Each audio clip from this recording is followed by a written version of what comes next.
सद्गुरुदेव भगवान की जय। भगवान कहते हैं कि योगी को निरंतर एकांत स्थान में स्थित होकर मन को परमात्मा में लगाए, अकेला रहकर मन और आत्मा को संयमित रखे एवं आशा रहित हो तथा संग्रह न करे। योगी युंजीत सततमात्मानं रहसि स्थित है, एकाकी यत् चित्तात्मा निराशीर परिग्रह। भगवान कहते हैं कि योगी को रहसी स्थित अर्थात एकांत स्थान में रहकर साधना करनी चाहिए।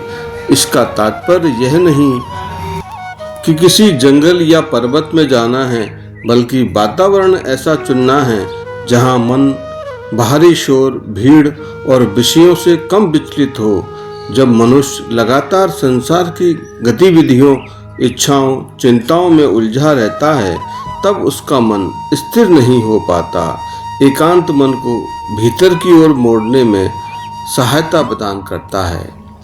एकाकी अर्थात अकेला, लेकिन अकेले का अर्थ दुखपूर्ण अलगाव नहीं, यह आत्मचिंतन की अवस्था है। साधक जब कुछ समय अपने भीतर उतरता है तो वह अपने वास्तविक स्वरूप को समझने लगता है। दूसरों की प्रशंसा, आलोचना और अपेक्षाओं से दूर होकर मन धीरे धीरे शांत होने लगता है। यत् चित्तात्मा अर्थात जिसने अपने मन और इंद्रियों को संयमित कर लिया हो। ध्यान का सबसे बड़ा आधार मन का नियंत्रण है। सामान्यतः मन निरंतर भटकता रहता है, परंतु योगी अभ्यास और वैराग्य के द्वारा मन को बार बार परमात्मा की ओर लगाता है और यही साधना धीरे धीरे मन को स्थिर बनाती है। निराशी अर्थात आशा रहित होना, इसका तात्पर्य यह नहीं कि जीवन में कोई उद्देश्य ही ना रहे, बल्कि यह है कि साधक अत्यधिक अपेक्षा और सांसारिक लालसाओं से मुक्त हो। अब परिग्रह अर्थात संग्रह ना करना। मनुष्य जितना अधिक वस्तुओं का संग्रह करता है, उतना ही उसका मन उससे बंधता चला जाता है। संग्रह केवल वस्तुओं का नहीं, बल्कि अहंकार, संबंधों और मानसिक बोझ का भी होता है।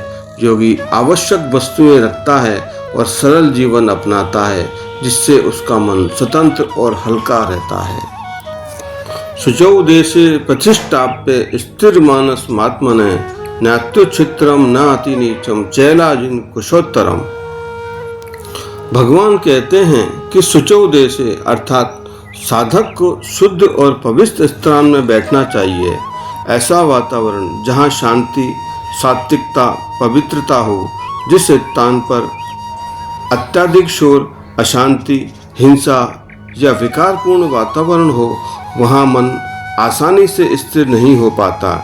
इसलिए ध्यान के लिए ऐसा साधन उपयुक्त माना गया है।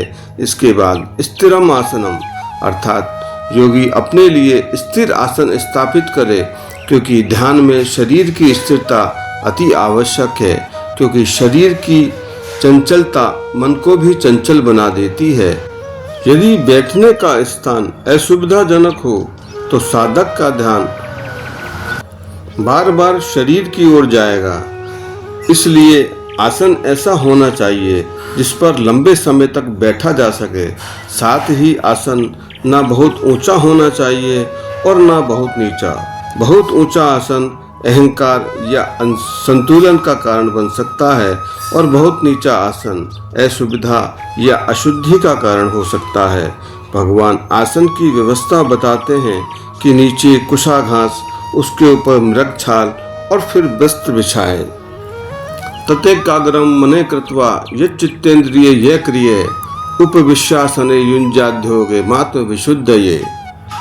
भगवान कहते हैं ततेकाग्रम मने कृत्वा अर्थात उस आसन पर बैठकर मन को एकाग्र करना चाहिए।